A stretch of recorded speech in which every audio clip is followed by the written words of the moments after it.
Las pirámides de dioses y reyes. En algún lugar en los depósitos del Museo Británico está guardada una tabla de arcilla encontrada en Sippar, el centro de culto de Shamash, en la Mesopotamia. El dibujo muestra a Shamash sentado en un trono, bajo una pieza de madera como adorno sobre un asiento, cuyo pilar tiene la forma de una palmera. Un rey y su hijo están siendo presentados a él por alguna otra deidad. Delante de Shamash hay un pedestal encimado por un gran emblema de un planeta que emite rayos. Las inscripciones invocan al dios Sin, padre de Shamash, al propio Shamash, y a Ishtar, su hermana. El tema mostrado, la presentación de reyes y sacerdotes a una deidad importante, es bastante común y no requiere grandes interpretaciones. Lo singular e intrigante en esa escena son los dos dioses casi sobrepuestos que, en algún lugar alejado del lugar donde está aconteciendo la presentación, sostienen dos cordones que llevan el emblema celestial.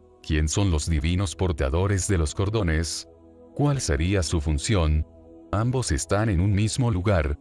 Si están, ¿por qué sostienen o estiran dos cordones y no solo uno? ¿Cuál es la conexión de ellos con Shamash? Sippar, como los historiadores bien saben, era la sede del Supremo Tribunal de la Sumeria. Por consecuencia, Shamash era el supremo legislador. Hammurabi, el rey babilonio famoso por su código, se hizo retratar recibiendo las leyes de Shamash sentado en el trono. La escena donde aparecen los divinos portadores también estaría conectada a una entrega de legislación. A pesar de muchas especulaciones, hasta hoy nadie consiguió dar una explicación completa para esa tabla. La solución, creo, está disponible desde hace mucho tiempo en el propio Museo Británico. Ella no se encuentra entre las piezas asirias, pero sí en el departamento egipcio. En un salón especial se encuentra una colección de papiros con inscripciones del libro de los muertos. Y es allá que está, para que todos la vean, la respuesta que buscamos. Se trata de una página de los papiros de la reina Nehmet, y el dibujo ilustra la etapa final del viaje del faraón para el Duat. Los 12 dioses que estiran su barco por los túneles subterráneos lo transportan hasta el último pasillo, el lugar del ascenso, donde el ojo rojo de Horus lo aguarda. Allí, después de desnudar sus ropas terrenales, el faraón subirá a los cielos. Esa traducción está expresada por el jeroglífico del escarabajo, renacimiento. Varios dioses en pie, divididos en dos grupos, rezan por la llegada exitosa del faraón a la estrella inmortal. Y en ese dibujo egipcio, inconfundibles, están dos divinos portadores del cordón. Sin el exceso de figuras de la descripción encontrada en Sippar, la del libro de los muertos muestra a las deidades, que sostienen el cordón colocadas en extremidades opuestas. Ellos están fuera del pasillo subterráneo y en los lugares donde se encuentran existen un ónfalo sobre una plataforma. Y, como nos transmite la acción del cuadro, los dos ayudantes divinos no solo sostienen los cordones, sino están dedicados a medir. Ese descubrimiento no debe ser sorpresa para nosotros. Finalmente, los versos del libro de los muertos describen claramente cómo el faraón encuentra a los dioses que sostienen la cuerda en el Duat, y los que sostienen el cordón de medir.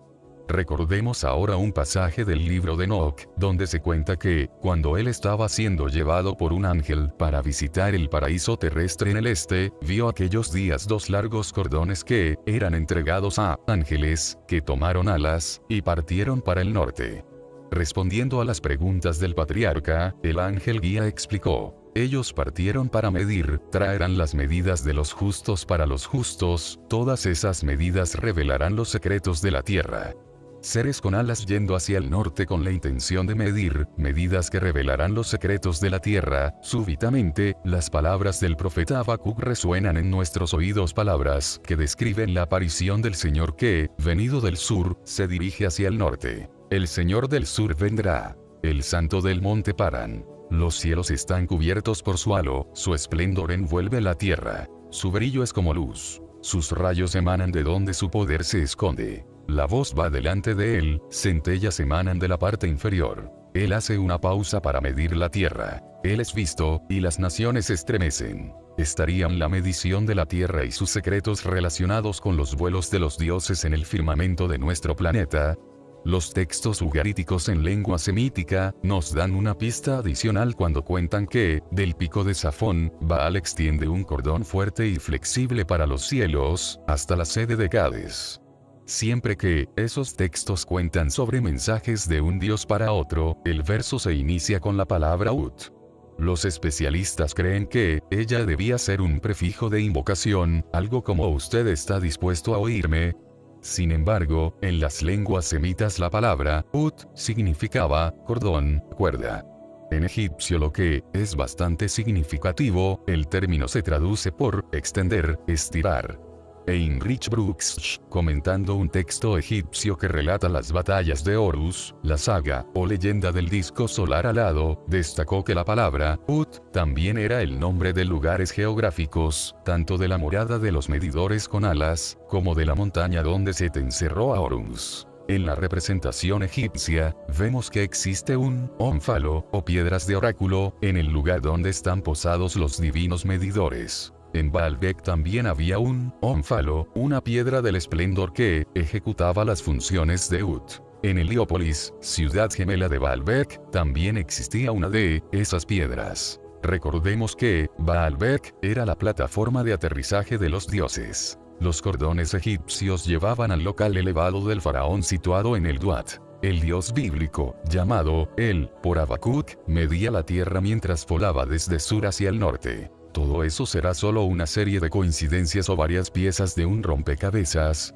Ahora volvamos a Sipar. Él deja de ser un misterio cuando nos acordamos de que, en épocas prediluvianas, cuando la Sumeria era la tierra de los dioses, Sipar era el espacio puerto de los Anunnaki, y Shamash, el comandante de la instalación. Visto bajo ese punto de vista, el papel desempeñado por los divinos medidores queda esclarecido. Sus cordones medían el camino hasta el espacio puerto.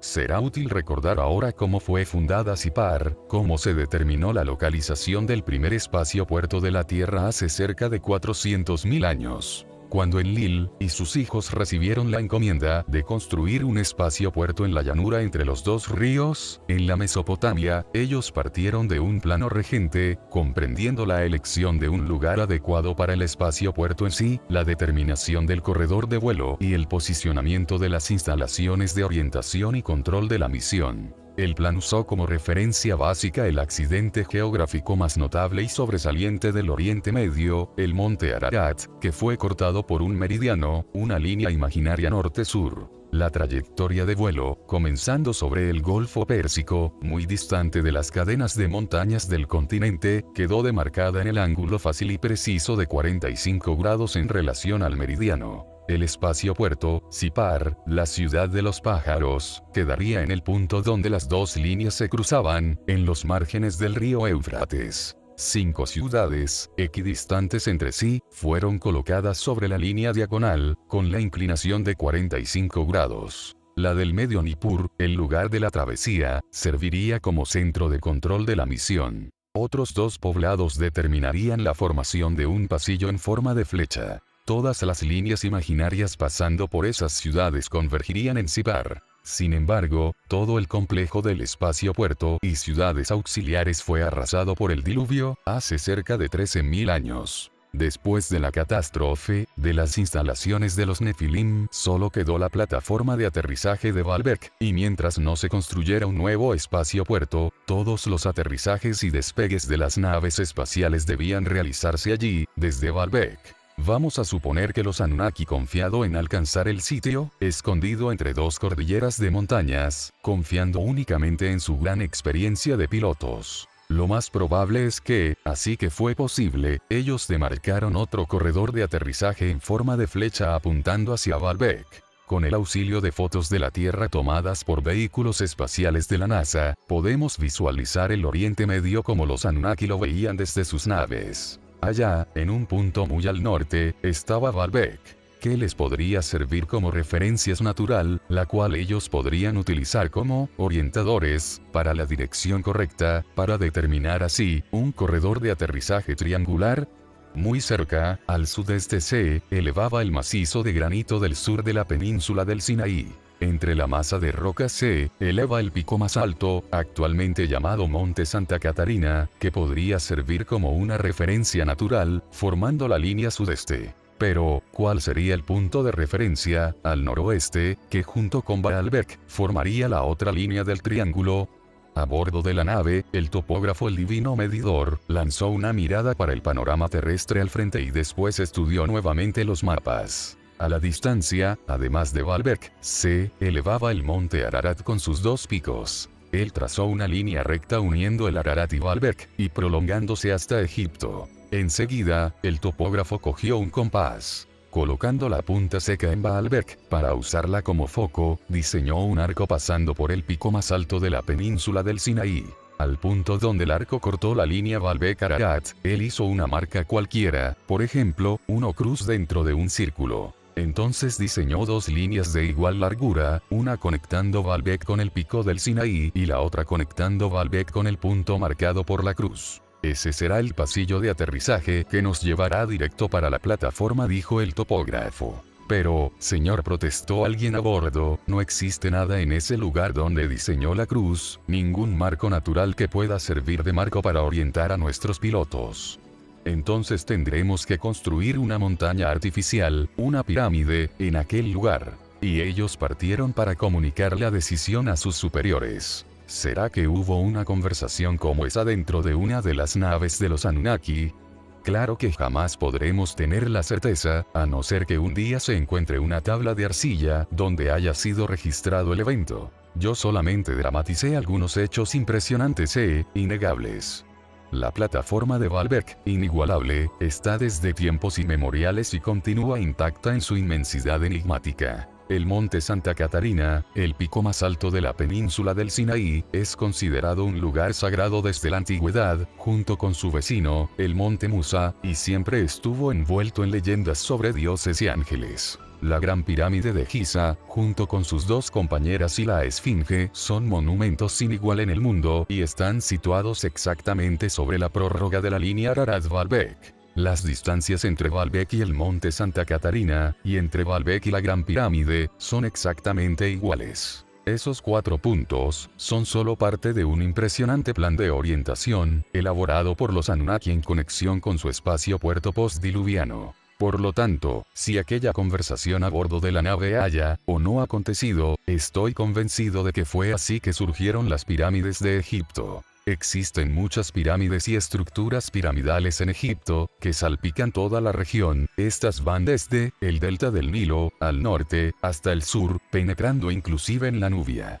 Pero, cuando alguien habla de pirámides, todas las copias, variaciones y mini pirámides de épocas más recientes son desconsideradas, y tanto historiadores como turistas enfocan su atención en las 20 y pocas pirámides que, según se dice, fueron construidas por faraones del antiguo imperio, cerca de 2700-2180 a.C. Esos monumentos, por su parte, están divididos en dos grupos distinguidos. Las claramente identificadas con gobernantes de la quinta y sexta dinastías, como unas, Teti, Pepi etc., elaboradamente decoradas, y donde se encuentran inscritos los famosos textos de las pirámides, y las más antiguas, atribuidas a reyes de la tercera y cuarta dinastías. Son estas, las primeras pirámides de que se tiene noticia, las que más nos intrigan. Mucho más grandiosas, más sólidas, más exactas y más perfectas que todas las que vinieron después, también son las más misteriosas, pues no suministran ni al menos una única pista para revelar los secretos de su construcción. ¿Quién las construyó? ¿Cómo? ¿Por qué? Incluso cuando nadie lo sabe de cierto. Existen solo teorías y suposiciones académicas. Los libros escolares nos cuentan que la primera de ellas fue construida por un rey llamado Djoser, el segundo faraón de la tercera dinastía, cerca de 2650 a.C. según la mayoría de las cuentas. Escogiendo un lugar a oeste de Menfis, en el plató que servía de necrópolis, ciudad de los muertos, de aquella antigua capital, él dio órdenes a su brillante científico y arquitecto, Imhotep, para construir una tumba que superara todas las otras ya existentes. Hasta aquella época, la costumbre reinante era excavar un hoyo en el suelo pedregoso, enterrar el rey y después cubrir la sepultura con una gran lápida horizontal, llamada mastaba. Es la edificación funeraria del antiguo Egipto, que con el tiempo fue asumiendo proporciones muy substanciales. El ingenioso Imhotep, según algunos historiadores, cubrió la mastaba original de la tumba de Djoser con varias capas de piedras menores, asentadas en 2 fases de construcción, obteniendo así una pirámide en escalones. Al lado de ella, dentro de un gran patio rectangular, fue construida una gran variedad de edificios funcionales y decorativos, capillas, templos funerarios, depósitos, alojamientos de criados, etc. Enseguida, se cercó toda el área con una magnífica muralla. La pirámide y las ruinas de algunos de esos edificios aún pueden ser vistas en Saqqara, nombre que parece haber sido dado al local en honra a Seker, el dios oculto. Los reyes que siguieron la Djoser, continúan a contar los libros escolares, gustaron mucho de lo que vieran e intentaron imitar su antecesor. Parece haber sido Sekhemkhet, que ascendió al trono inmediatamente después de Djoser, quien comenzó a construir la segunda pirámide escalonada, también en Saqqara. Por motivos ignorados, ella nunca llegó a ser terminada. Es posible que el ingrediente que faltó haya sido el genio de Imhotep, maestro de la ciencia e ingeniería. Una tercera pirámide, en escalones, en realidad solo un monte de escombro conteniendo las ruinas de sus cimientos, fue descubierta entre Saqqara y Giza, al norte. Menor que las anteriores, ella es lógicamente atribuida al faraón que vino después de los 2 anteriores, llamado Khaba. Ciertos especialistas creen que hubo 1 o 2 tentativas posteriores, por parte de faraones no identificados de la tercera dinastía, de construir pirámides, pero ellas fracasaron.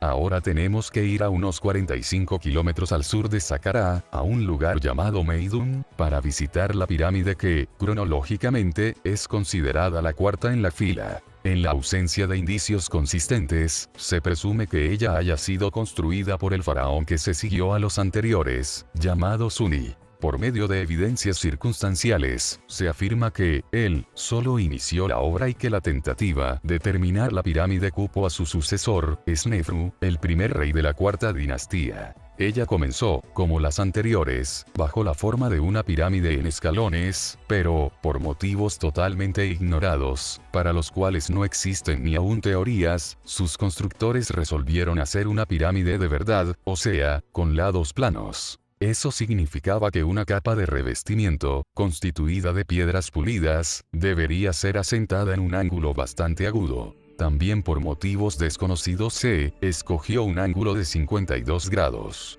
Sin embargo, aquello que, según los libros, sería la primera pirámide verdadera, terminó en un triste fracaso. La capa externa, los cimientos de piedras menores y parte del propio núcleo cayeron bajo el peso de las piedras colocadas unas encima de las otras en ese ángulo precario. Todo lo que resta de esa tentativa es parte del núcleo sólido, cercado de un monte de escombro. Algunos historiadores como Kurt Mendelssohn, en su libro El enigma de las pirámides, sugieren que Snefru, cuando esa pirámide fracasó, estaba construyendo otra, un poco al norte de Meidum.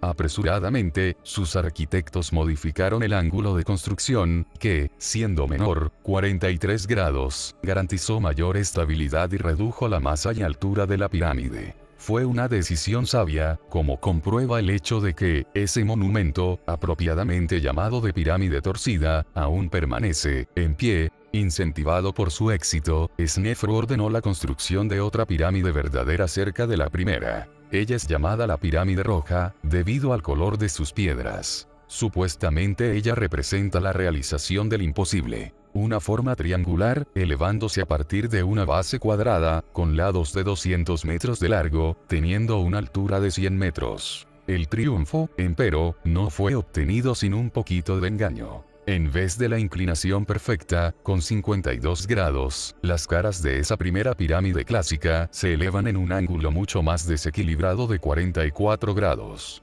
Y así llegamos, como quieren los historiadores, al máximo en construcción de las pirámides egipcias. Snefru fue el padre de Khufu, a quien los historiadores griegos llamaban Keops. Se especula que el hijo, siguiendo los pasos del padre, construyó la segunda verdadera pirámide, solo que mucho mayor y grandiosa, la Gran Pirámide de Giza. Ella se eleva desde hace milenios en ese lugar, en compañía de dos otras, atribuidas a los éxitos de Keops, Chefra, Kefen, y Menkara, Miquerinos, y las tres están cercadas de templos, cámara funeraria, tumbas, y la única y singular esfinge. Aunque atribuidas a faraones diferentes, ellas obviamente fueron planeadas y ejecutadas como un grupo coherente, perfectamente alineadas con los puntos cardinales, y también entre sí. De hecho, las triangulaciones que comienzan en esos monumentos pueden ser ampliadas para medir todo Egipto y, para ser exacto, toda la tierra.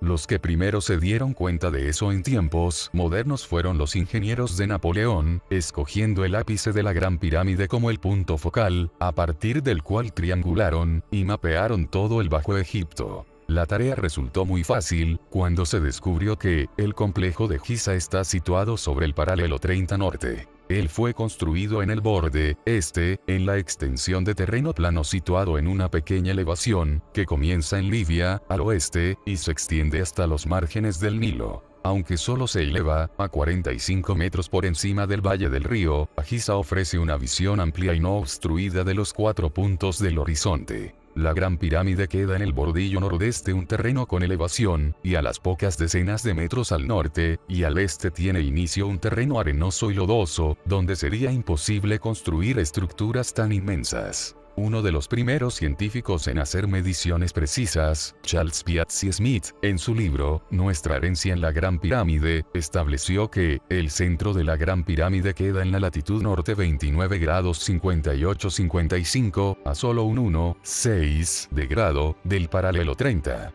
El centro de la segunda pirámide se queda solo a 13 segundos, 13,3 de grado, al sur del paralelo. La alineación con los 4 puntos cardinales. La inclinación de los lados en un ángulo de 52 grados y algunos minutos en el cual la altura de la pirámide en relación a la circunferencia que circunscribe su base es la misma de un rayo de círculo en relación con su circunferencia. Las bases cuadradas, montadas en plataformas perfectamente niveladas. Todos esos parámetros denuncian un alto nivel de conocimiento de matemáticas, astronomía, geometría, geografía, y claro, arquitectura y construcción, así como una enorme habilidad administrativa para movilizar la mano de obra y planear y ejecutar proyectos tan inmensos y de largo plazo. La consternación aumenta aún más cuando se perciben las complejidades interiores, la precisión de las galerías, pasillos, cámaras, ductos y aperturas dentro de las pirámides, sus entradas ocultas, siempre en la parte norte, los sistemas de cierre y encaje, todos invisibles para quienes están del lado de afuera, todos perfectamente alineados unos con los otros, todos ejecutados en el interior de esas montañas artificiales, mientras ellas iban siendo construidas capa tras de capa de piedras. Aunque la segunda pirámide, Kefen, sea solo un poco menor que la Gran Pirámide, alturas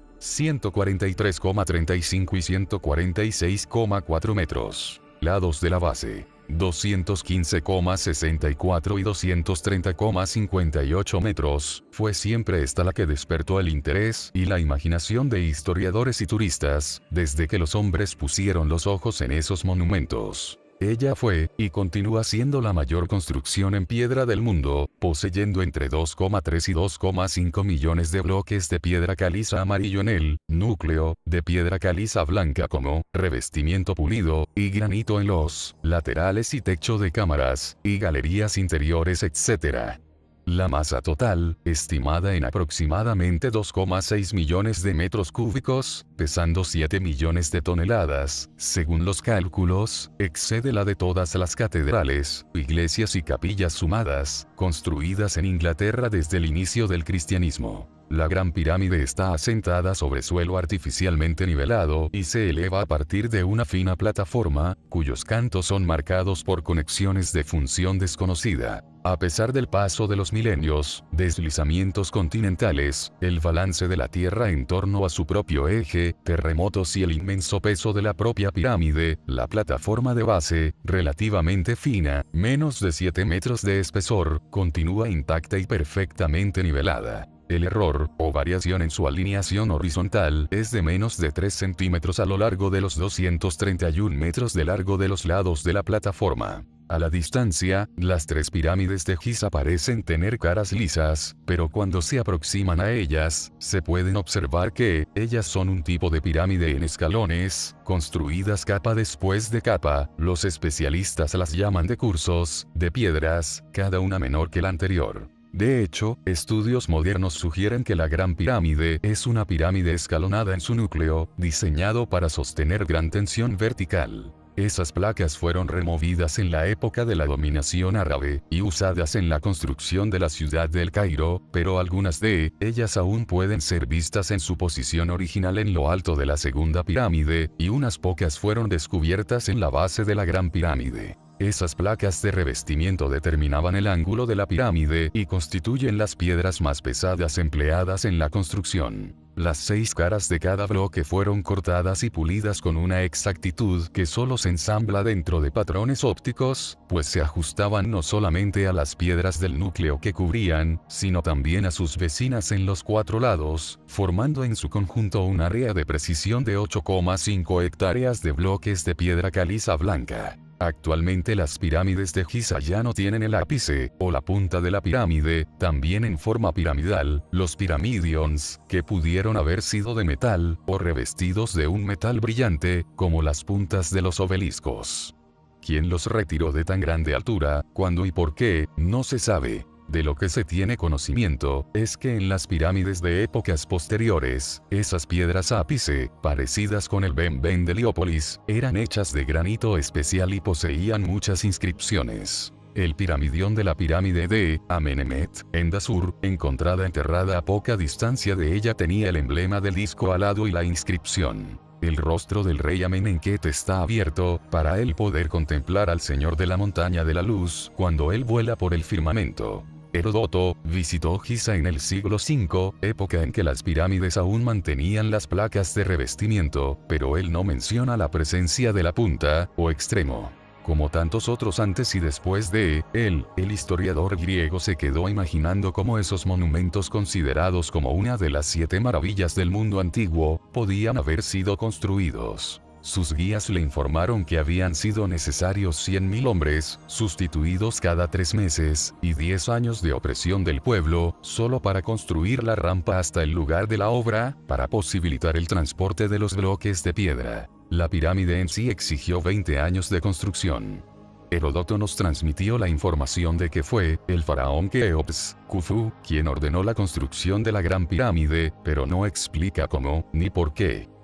Él también atribuyó a Chefra, la construcción de la segunda pirámide, con las mismas dimensiones de la primera, solo que 12 metros más baja, y dijo que Mykerinos, Mencara también dejó una pirámide, pero muy inferior en tamaño que la construida por su padre, dejando implícito que se trataba de la tercera pirámide de Giza. El siglo I, el geógrafo e historiador griego, Estrabo, registró no solo su visita a las pirámides, sino también su entrada en la Gran Pirámide por una apertura en la cara norte, escondida por una piedra articulada.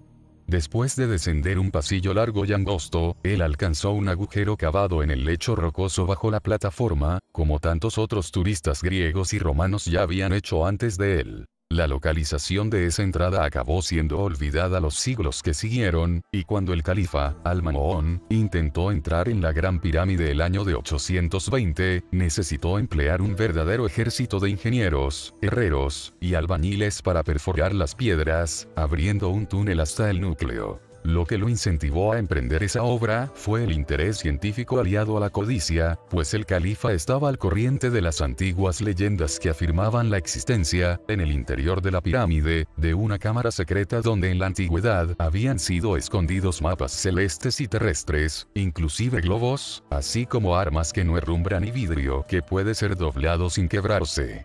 Rajando los bloques de piedra con la aplicación de calor y frío alternados, reventándolos con martillos y picas, los hombres de Al-Ma'mún avanzaron centímetro a centímetro. Estaban a punto de desistir cuando oyeron el barullo de una piedra cayendo, indicando que cerca de allí había alguna cavidad.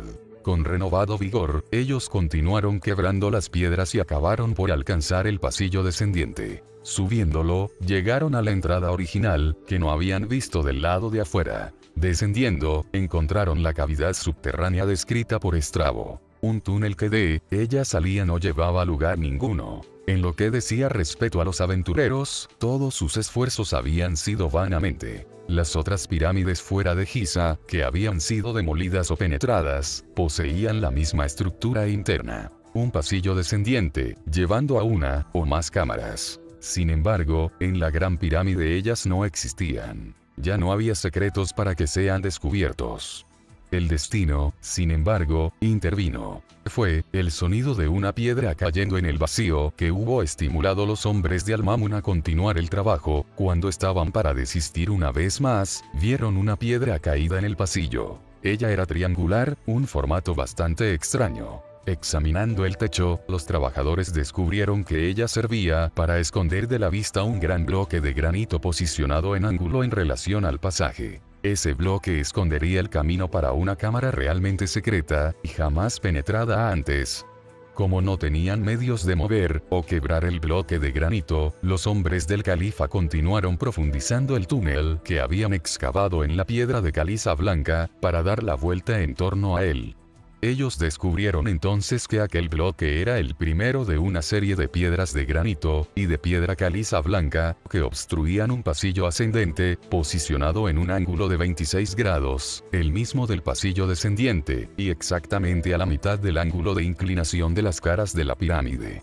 En lo alto del pasillo, un pasaje horizontal llevaba para una cámara medio cuadrada, con techo inclinado en V, invertida, con un nicho raro en su pared este. Estaba totalmente vacía y no tenía ni siquiera decoración. Más tarde se descubrió que esa cámara queda exactamente en medio del eje norte-sur de la pirámide, hecho cuyo significado aún no fue descifrado. Esa cámara se hizo conocida como la Cámara de la Reina, pero el nombre está basado en ideas románticas, pues no existe la menor señal de evidencias para corroborar esa designación. Al final del pasillo ascendente fue encontrada una gran galería, manteniendo el mismo ángulo de 26 grados y extendiéndose por 46 metros de construcción complicada y precisa. Al piso rebajado le acompañan dos rampas, que acompañan toda la extensión de la galería, y en cada una de ellas hay orificios rectangulares, igualmente espaciados. Las paredes tienen más de 5,5 metros de altura y la anchura de la galería va estrechándose progresivamente, de modo que, en su punto más alto, el techo tiene la misma anchura del piso rebajado. La galería termina en una plataforma formada por un enorme bloque de piedra. De allí, un pasaje, corto y angosto, de solo 1 metro de altura, lleva a una antecámara de construcción compleja, equipada para bajar con una maniobra simple, tal vez un estirar de cuerdas, 3 placas de granito sólido, que podían descender en vertical, obstruyendo el pasaje, e impidiendo el avance. En otro pequeño pasaje, con altura y anchura similares al anterior, lleva hacia una cámara de techo muy alto, hecho de granito rojo pulido, llamada Cámara del Rey. Ella fue encontrada vacía, excepto por un bloque de granito, labrado de modo que sugiere el formato de un ataúd sin tapa. Su preciso acabado incluye surcos para la instalación de una tapa o cobertura y sus medidas, como está bien determinado, demuestran un profundo conocimiento de complejas fórmulas matemáticas. En la cámara tampoco había ningún tipo de decoración. Los hombres del califa, Al-Mamun, ciertamente pensaron lo que todos han pensado desde entonces. Toda esa montaña de bloques de piedra fue construida solamente para esconder un baúl dentro de una cámara secreta. Las capas de ceniza y polvo negro, dejadas por antorchas y las palabras del historiador Estrabo, atestiguan que el pasillo descendiente fue bastante visitado en la antigüedad. Sin embargo, el ascendente estaba perfectamente sellado al ser descubierto por los trabajadores de Al-Mamun en el siglo XIX. Las teorías siempre afirmaron que las pirámides eran tumbas reales construidas para proteger las momias de los faraones y los tesoros con ellos enterrados, de ladrones o profanadores que podrían perturbar la paz eterna del fallecido. Siendo así, el bloqueo de los pasillos debería haber sido ejecutado inmediatamente después de la colocación del sarcófago en la cámara. Sin embargo, lo que se encontró fue un pasaje obstruido con perfección y, atrás de él, absolutamente nada, excepto un ataúd de piedra. Con el pasar del tiempo, otros gobernantes, científicos y aventureros entraron en la Gran Pirámide e hicieron túneles y orificios, descubriendo otros aspectos de su estructura interior, inclusive dos conjuntos de ductos que algunos creen son entradas de aire, ¿para quién? Y otros garantizan que servían para observaciones astronómicas, ¿por quién? Aunque los especialistas insistan en referirse al baúl de granito como sarcófago o ataúd por el tamaño, él podría acomodar un cuerpo humano, el hecho es que no existe nada, absolutamente nada para apoyar la afirmación de que la Gran Pirámide era una tumba de faraón. En realidad, nunca hubo indicios concretos de que las pirámides de Giza fueron construidas para ser tumbas reales. La pirámide que, en la cronología de los libros escolares es la primera, la de Djoser, posee dos cámaras cubiertas por la cámara funeraria inicial. Cuando ellas fueron visitadas por primera vez por Heinrich Menno von Minutoli, en 1821, él afirmó haber encontrado en su interior partes de una momia, e inscripciones con el nombre del faraón. En 1837, el coronel Howard Vyse reexcavó más minuciosamente el interior de la pirámide y relató haber descubierto un monte de momias, fueron contadas 80 de ellas posteriormente, y haber alcanzado una cámara con el nombre del rey Djoser pintado con tinta roja. Un siglo después, arqueólogos comunicaron el descubrimiento de un fragmento de cráneo e indicios de que un sarcófago de madera podría haber estado dentro de la cámara de granito rojo. En 1933, James Edward Kibble y Jean-Philippe Lauer descubrieron otras galerías dentro de la pirámide, en cuyo interior encontraron dos sarcófagos vacíos. Hoy día es generalmente aceptado que todas esas momias y ataúdes representan entierros intrusos, o sea, el entierro de muertos de otras épocas, muy posteriores a la de la construcción de las pirámides, aprovechando sus galerías y cámaras. Pero el rey Djoser habría sido realmente enterrado en la pirámide, es decir, hubo un entierro original.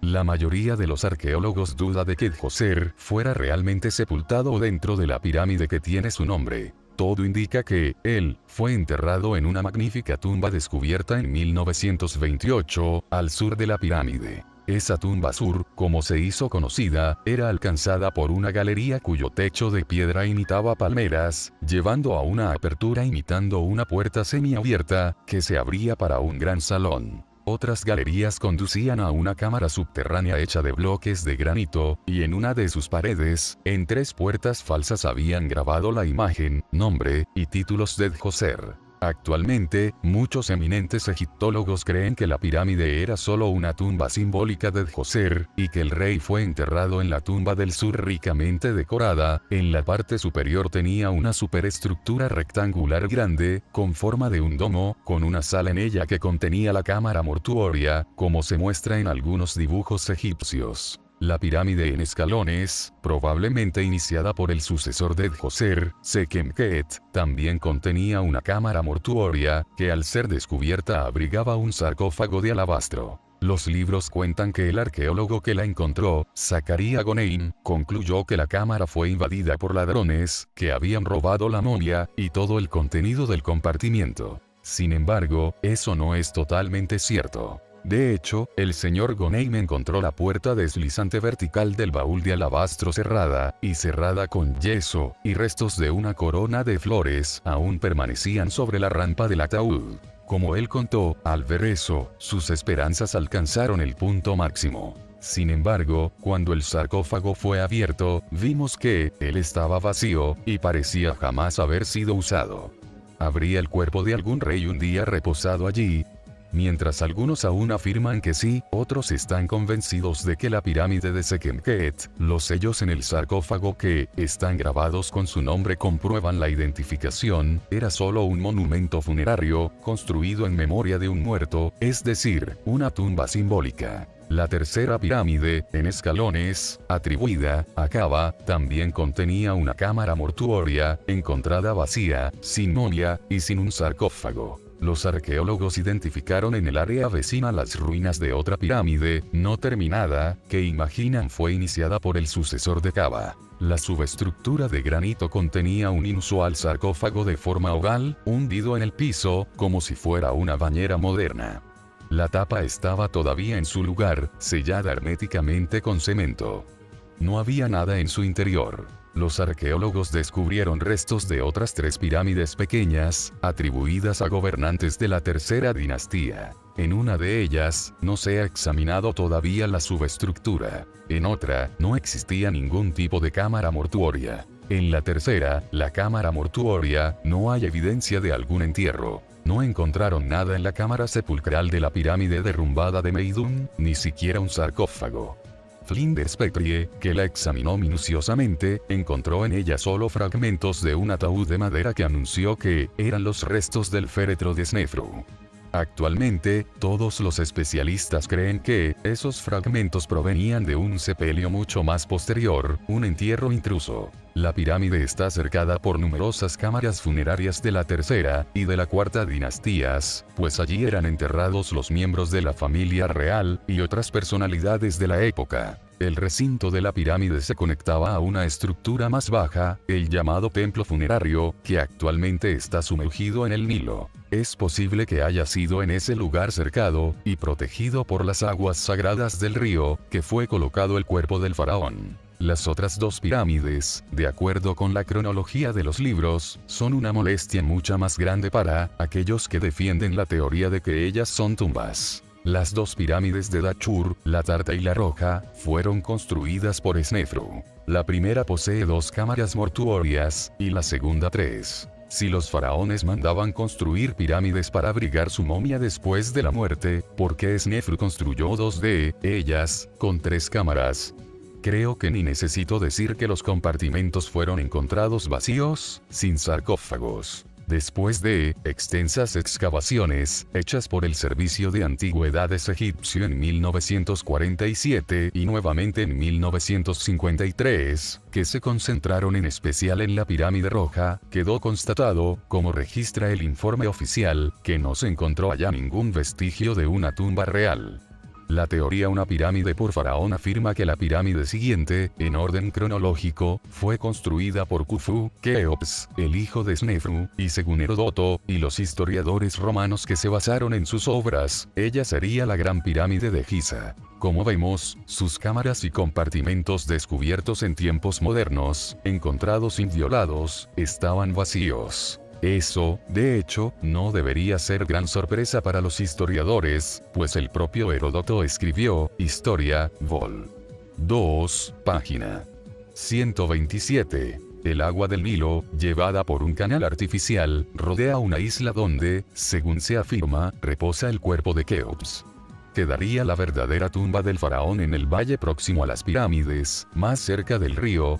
Hasta hoy no se sabe. Chefra, Kefren, a quien es atribuida la segunda pirámide de Giza, no fue el sucesor inmediato de Khufu. Entre ellos hubo un faraón llamado Radedef, cuyo reinado duró 8 años. Por motivos que los historiadores no consiguen explicar, él escogió construir su pirámide en un lugar un poco distante de Giza. Poseyendo cerca de la mitad del tamaño de la Gran Pirámide, ella contenía la acostumbrada cámara mortuoria. Cuando se llegó hasta ella, se encontró totalmente vacía. La segunda pirámide de Giza presenta 2 entradas por la cara norte, en vez de una como lo es comúnmente. La primera entrada comienza fuera de ella, lo que también es raro, y lleva hacia una cámara no terminada. La otra conduce a una cámara, alineada con el punto más alto del techo de la pirámide. Cuando Giovanni Belzoni la exploró en 1818, el sarcófago de granito que fue encontrado estaba vacío, y la tapa caída en el suelo quebrada. Una inscripción en árabe denunció la visita de la cámara varios siglos antes. Lo que los árabes encontraron, si es que encontraron alguna cosa, no está registrado en ningún lugar. La tercera pirámide de Giza, aunque mucho menor que las otras 2, muestra muchas características únicas o inusuales. En la construcción del núcleo, fueron empleados los mayores bloques de piedra encontrados en las 3. Su núcleo se construyó con los bloques de piedra más grandes de todas las 3 pirámides. Las primeras 16 capas de bases, o cimientos inferiores no eran revestidos de piedra caliza blanca, sino de formidables granitos. Ella fue primero construida como una pirámide pequeña, y después su tamaño fue doblado. Como resultado de eso, existen 2 entradas utilizables, también contiene una tercera, tal vez una tentativa, una entrada no completada por sus constructores. En ella, hay varias cámaras y aquella que es considerada la principal, la cámara mortuoria, fue explorada en 1837 por Howard Vice y John Perrin, que encontraron un magnífico sarcófago de basalto, vacío como de costumbre. Sin embargo, cerca de él, Vice y Perrin hallaron un pedazo de madera de un sarcófago, con el nombre Mencara, y los restos de una momia posiblemente de Mencara, una confirmación directa de la afirmación de Heródoto de que la tercera pirámide pertenecía a la Miquerinos. Sin embargo, un reexamen de esas piezas en tiempos actuales donde fue empleado el método de datación con hisopos de carbono, estableció que el féretro de madera sin duda es del periodo saítico, no anterior a 660 a.C.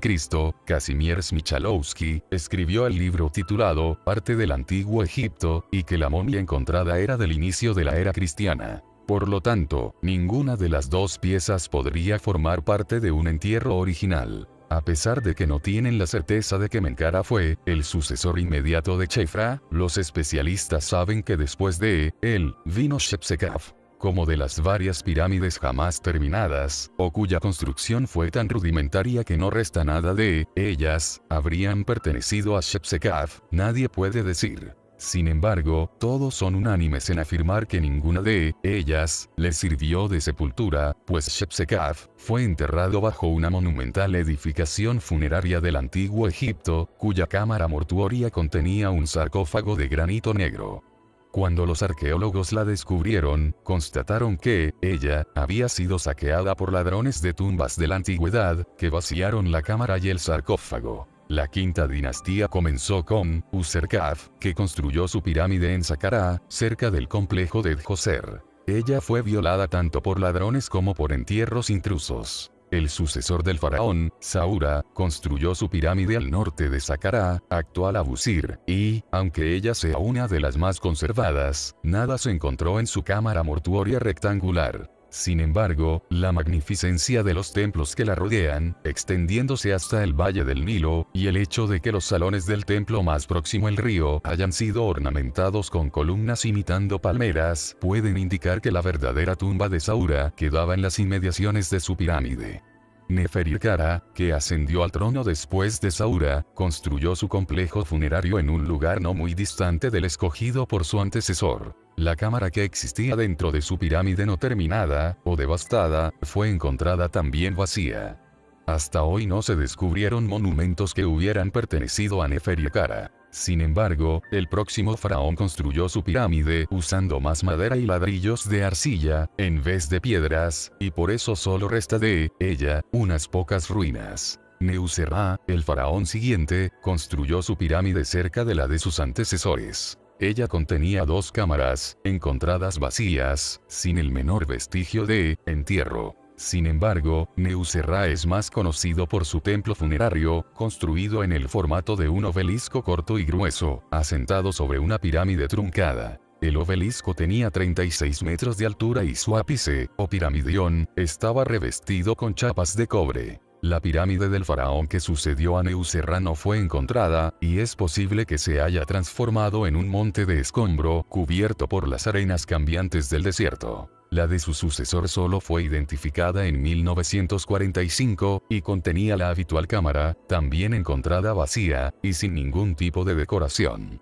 La pirámide de Unas, del último faraón de la quinta dinastía, o, como prefieren algunos, el primero de la sexta dinastía, marca un importante cambio de costumbres. Fue allá que, en 1880, Gastón Maspero encontró los primeros textos de las pirámides, escritos en las paredes de cámaras y pasillos. Las cuatro pirámides de los faraones de la sexta dinastía, Teti, Pepi I, Mernera, y Pepi II, presentaban complejos funerarios imitando al de la pirámide de Unas, con la inclusión de los textos en las paredes. Todos los sarcófagos de basalto o granito encontrados en las cámaras mortuorias estaban vacíos, con excepción del existente en la pirámide de Mernera, donde había una momia. Luego, sin embargo, quedó establecido que ella no era la del rey, sino representaba un entierro intruso posterior. ¿Y dónde fueron sepultados esos faraones de la sexta dinastía?